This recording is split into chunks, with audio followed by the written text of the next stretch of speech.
Hello बच्चों, आइए प्रश्न को पढ़ते हैं। प्रश्न यह है, एक व्यक्ति अपने 4 मित्रों को पत्र लिखता है।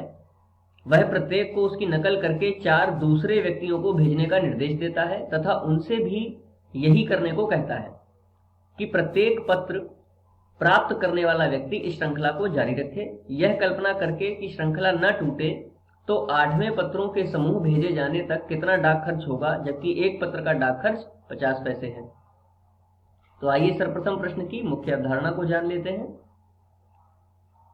मुख्य अवधारणा, देखिए दिए गए प्रश्न में सर्वप्रथम हम यह प्राप्त करेंगे कि यह प्रश्न किस श्रेणी को प्रदर्शित कर रहा है, समांतर श्रेणी या गुणोत्तर श्रेणी। और इसके पश्चात हम जो भी श्रेणी हमें प्राप्त होगी, यदि समांतर श्रेणी प्राप्त होती तो समांतर श्रेणी के सूत्र को, या गुणोत्तर श्रेणी प्राप्त होती तो गुणोत्तर श्रेणी के सूत्र से इसको हल करेंगे। तो देखिए इस प्रश्न को पहले चित्र द्वारा समझते हैं। देखिए माना एक व्यक्ति है ए, वह क्या करता है, 4 लोगों को पत्र लिख रहा है, ठीक है। और इन 4 को वो कहता है कि वे भी अगले 4 लोगों को पत्र लिखे, अर्थात ये भी 4 लोगों को पत्र लिखे, यह भी 4 लोगों को पत्र लिखे, ये भी 4 लोगों को पत्र लिखे, और इस प्रकार ये भी 4 लोगों को पत्र लिखे, ठीक है। तो देखिए पहले समूह में लिखे गए पत्रों की संख्या कितनी हो जाएगी, 4। अगले समूह में देखिए 1 2 3 4, ठीक है, ये 4 पत्र लिख रहा है। इसके बाद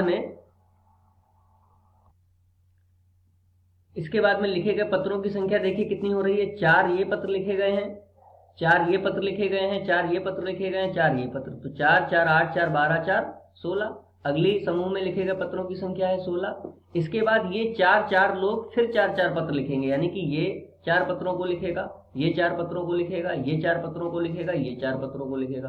तो यहीं पर देखिए संख्या हो गई 16, फिर ये भी लिखेगा 16, ये भी लिखेगा 16 और ये भी लिखेगा 16, यानी कि अगली बार पत्रों की संख्या कितनी होगी, 64।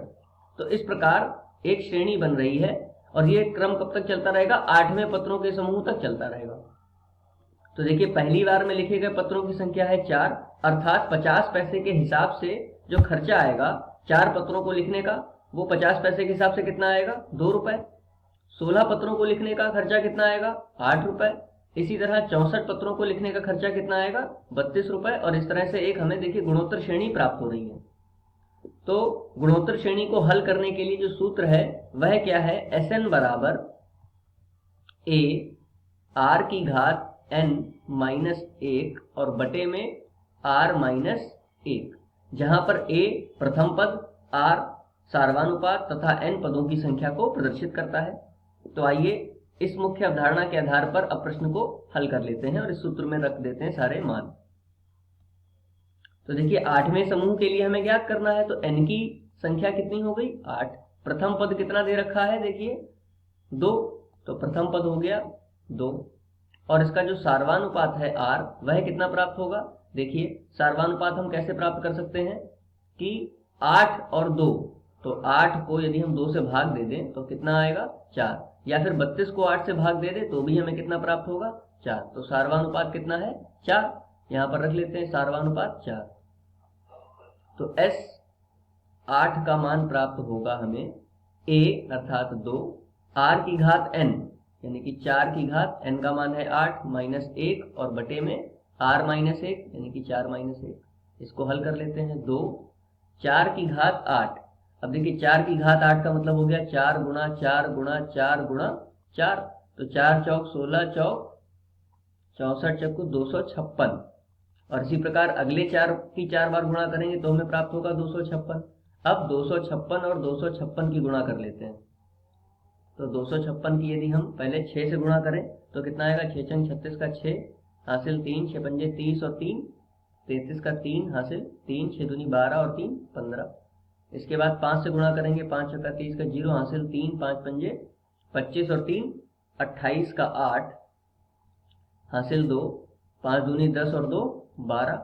इसके बाद 2 से गुणा कर लेंगे तो 256 दूनी कितने होते हैं, 512, तो 512 लिख दिया। अब इनको जोड़ लेते हैं, योग कर लेते हैं, 6 ये 3 5 और 8 13, 13 और 2 15 का 5 हासिल 1, 1 और 1 2, 2 4 और 1 5 और 5 और 1 6, तो 65,536 ये हमें प्राप्त होगा 4 की घात 8 का मान, 65,536। 36 माइनस 1 बटे में 4 में से 1 गया तो कितना बचा 3। इसको हल कर लेते हैं। 2 गुणा 65,536 में से 1 को माइनस करेंगे तो 65,535 प्राप्त होगा और बटे में कितना है 3।